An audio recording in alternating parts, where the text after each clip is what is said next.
Et bonjour à tous, on se retrouve aujourd'hui pour une vidéo qui va parler d'un sujet qui est un sujet assez touchy dans le monde de l'investissement. On va parler aujourd'hui de ce qu'on appelle l'analyse technique. On a parlé précédemment de l'analyse fondamentale. L'analyse fondamentale, pour rappel, c'est de pouvoir analyser les fondamentaux, c'est-à-dire quel est le niveau de dette, quel est le niveau de gain, de profit, quelle est la stratégie de l'entreprise. C'est vraiment d'essayer de comprendre quelles sont les entreprises qui vont performer le mieux en creusant dans les documents officiels, les rapports trimestriels, chose que beaucoup de gens ont la flemme de faire. Et donc l'idée, c'est de dire que si nous, on fait ce travail, eh bien on est en mesure de pouvoir battre le marché. Comme on l'a vu, ça ne fonctionne pas, mais il y a d'autres types d'analystes qui se disent que l'analyse fondamentale, ça ne marche pas, mais que l'analyse technique, elle, peut fonctionner. Euh, Avant de critiquer l'analyse technique que je vais largement critiquer, il faut essayer de comprendre l'idée.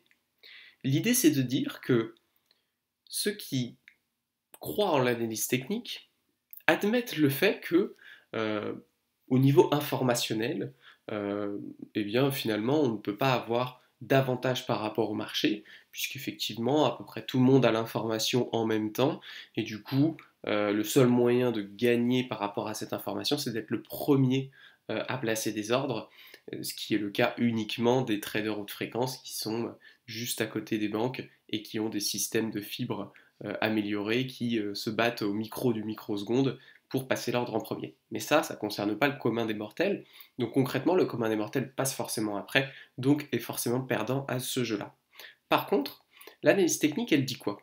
Elle dit que on ne peut pas regarder les fondamentaux de l'entreprise pour déterminer ses performances futures. Par contre, on peut regarder simplement son prix.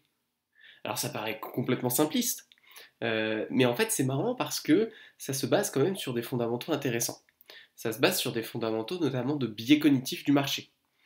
L'idée c'est de dire que, en moyenne, le marché est toujours euh, soumis au même biais cognitif, puisque le marché finalement il est dirigé par des humains. Euh, il faut quand même tempérer ce qu'on dit, parce que cette affirmation, elle était vraie il y a encore 50 ans, elle est quand même beaucoup moins vraie aujourd'hui.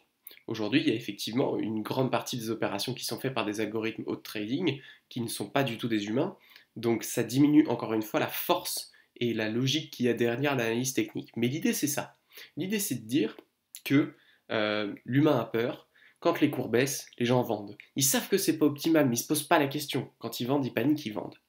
Et de la même manière, quand les cours montent, il y a un effet momentum qui a été, pour le coup, analysé et qui fonctionne. Quand les cours montent, les gens achètent et du coup le cours monte encore plus. C'est ce qui fait que de manière générale, la volatilité est assez chaotique sur les marchés financiers et de manière générale, eh bien, il y a tout le temps des surévaluations puis des sous-évaluations selon que le marché a trop peur ou est trop confiant. Puisque le marché, au fond, ça n'est qu'une somme d'individus humains soumis à ses propres biais cognitifs. Et l'idée de l'analyse technique, c'est de dire, eh bien, on va regarder le prix et on va remarquer des patterns. On va remarquer que après deux pics, eh bien, ça rebondit. Et c'est là qu'on rentre littéralement dans de l'astrologie financière. C'est-à-dire que si vous ne savez pas ce que c'est que de l'analyse technique, mais je vous conseille, c'est hilarant de regarder des vidéos de gens qui font de l'analyse technique sérieusement, et ils vont sérieusement vous expliquer que c'est parce qu'il y a une figure sur le graphe du prix d'une action qui fait un chameau avec deux bosses que ça va monter ou ça va descendre. Et c'est parce qu'on peut dessiner quatre triangles entre les trois points les plus extrêmes du graphe que ça va monter ou ça va descendre.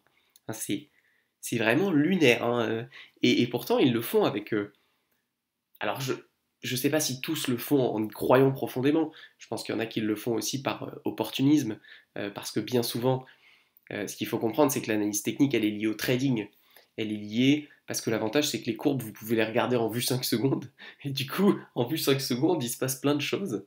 Et donc, techniquement, ça pousse les gens à faire énormément de transactions et potentiellement à dire, bah regardez, vous allez pouvoir gagner de l'argent, argent facile, trading facile, achetez mon cours, 2000 balles, vous serez riche.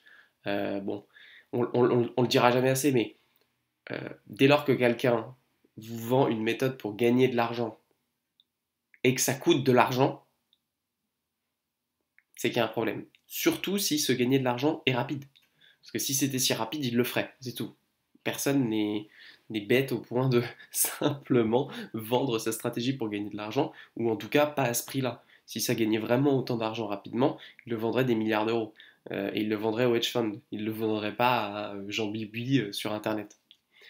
Donc ça, c'est important de le garder en tête. Parce que, au fond, ce sont ces arguments qui sont très rationnels qui nous permettent de prendre du recul sur l'analyse technique. C'est le fait qu'effectivement, si l'analyse technique fonctionnait d'une manière ou d'une autre, que ce soit selon telle figure ou telle figure, selon telle méthode ou telle méthode, eh bien tout simplement, les hedge funds, c'est-à-dire les gérants d'actifs professionnels qui brassent des milliards, l'utiliseraient pour battre le marché.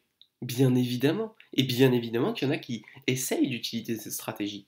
Mais quel est le résultat? Il est négatif. Il est que la plupart de ces fonds trailent le marché, c'est-à-dire qu'ils restent derrière. Donc, concrètement, l'analyse technique, honnêtement, c'est passionnant. Mais tout comme l'astrologie, c'est passionnant. Après, vous faites ce que vous voulez. C'est comme jouer au casino. Moi, j'ai aucun problème avec les gens qui jouent au casino. Je suis un joueur moi-même. J'ai aucun problème avec le fait de bazarder de l'argent au poker, etc. Mais il faut avoir conscience de ce qu'on fait. On joue au casino. Et on peut jouer à faire de l'analyse technique. Et c'est passionnant. On peut passer des après-midi, des nuits à faire du trading sur Bitcoin, à essayer de faire des prédictions en voyant des formes de dromadaires ou de chameaux dans les courbes pour savoir ce qui va monter ou ce qui va descendre. Honnêtement, moi je trouve ça passionnant. Euh, Néanmoins, ça n'est pas rentable, ça n'est pas financièrement et économiquement optimal, loin de là. Tout simplement parce que vous allez effectivement multiplier les sources d'erreur. Il y a une raison pour laquelle le buy and hold fonctionne. Le buy and hold fonctionne parce que vous faites très peu de choix. Et vu qu'en moyenne, on fait plein de bourdes quand on fait des choix, bah, moins on fait de choix, moins on fait de bourdes. Alors que l'analyse technique et le trading, c'est tout l'inverse. Vous faites des actions absolument tous les jours, toutes les minutes, et donc voilà, mathématiquement, vous faites plein d'erreurs. Et en plus, vous vous tapez les frais de courtage, mais ça, c'est plus une question d'infrastructure. Et d'ailleurs, il y a eu des études très intéressantes qui ont été faites sur Robinhood, qui est l'application américaine, où il n'y a pas de frais de courtage.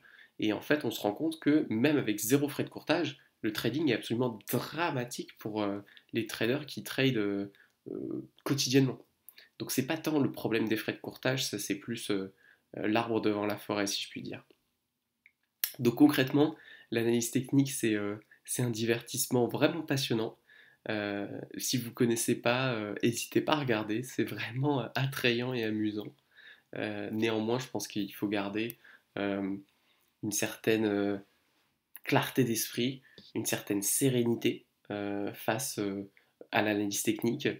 Je pense que il est de bon goût, si vous voulez essayer, de vous faire un tout petit portefeuille avec 100, avec 1000 euros, et de vous dire, voilà, euh, c'est comme si j'achetais un jeu vidéo à 100, à 1000 euros, quoi. Et voilà, je vais jouer. Peut-être que je vais gagner. Je sais qu'au long terme, sur 30 ans, je vais perdre. Et par perdre, encore une fois, ça ne veut pas forcément dire être en négatif. Ça veut dire être en négatif par rapport à la progression du marché. Il y a plein de gens qui ont l'impression qu'ils ont fait des choses incroyables en analyse technique parce qu'ils ont fait 20% sur un an. Ils ont fait 20% sur un an sur une année 2021 où le S&P a fait 30%. Et ça, c'est sans compter qu'ils ont passé 4 heures par jour devant leur écran. Alors que l'autre a juste oublié son portefeuille et a juste rien fait. Donc, bien évidemment que c'est pas rentable. Clairement, voilà, c'est pas la rentabilité qu'il faut aller chercher sur l'analyse technique. C'est plus des concepts un petit peu amusants et aussi plein de subtilités hein, qui sont intéressantes, la notion de support, la notion de résistance. Euh, c'est des concepts qui sont intéressants pour comprendre a posteriori. Après, est-ce que c'est des concepts à prendre au pied de la lettre pour prendre des décisions d'investissement de long terme? Mon avis, c'est clairement que non.